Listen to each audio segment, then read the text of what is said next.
Hello and welcome to this webinar looking at key themes in extradition law in England and Wales. My name is Sophia Kerridge. I'm a criminal and extradition law barrister practicing here in London.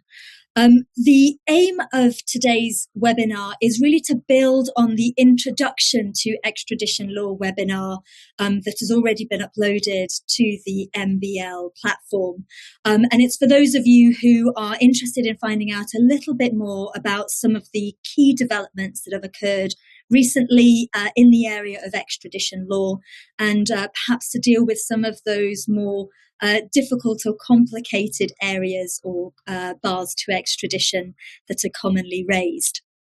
In terms of the topics that we'll be covering, we'll be jumping around a fair bit because we'll be looking at kind of various different aspects. So my apologies if it feels a bit disjointed. But the issues that we'll be looking at will be firstly looking at extradition law in England and Wales and how that has developed post-Brexit. So really that's looking at how extradition law has changed in relation to European countries, which is the vast majority of extradition cases that we see at Westminster Magistrates Court, which is the court that deals with extradition cases in England and Wales.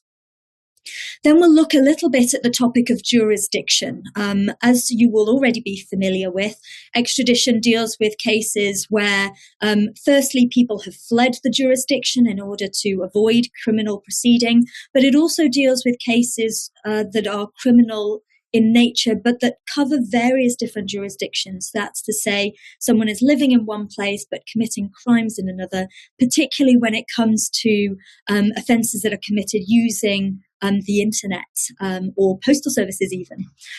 Then after that, we will turn and look at the developments that have happened in the last couple of years that involve cases where there are questions about whether the person was tried in absence and whether they were deliberately absent or not. And so those are cases where, in theory, if you were tried in absence and you weren't deliberately absent, you should have a right to a retrial. So what does the Supreme Court have to say about that?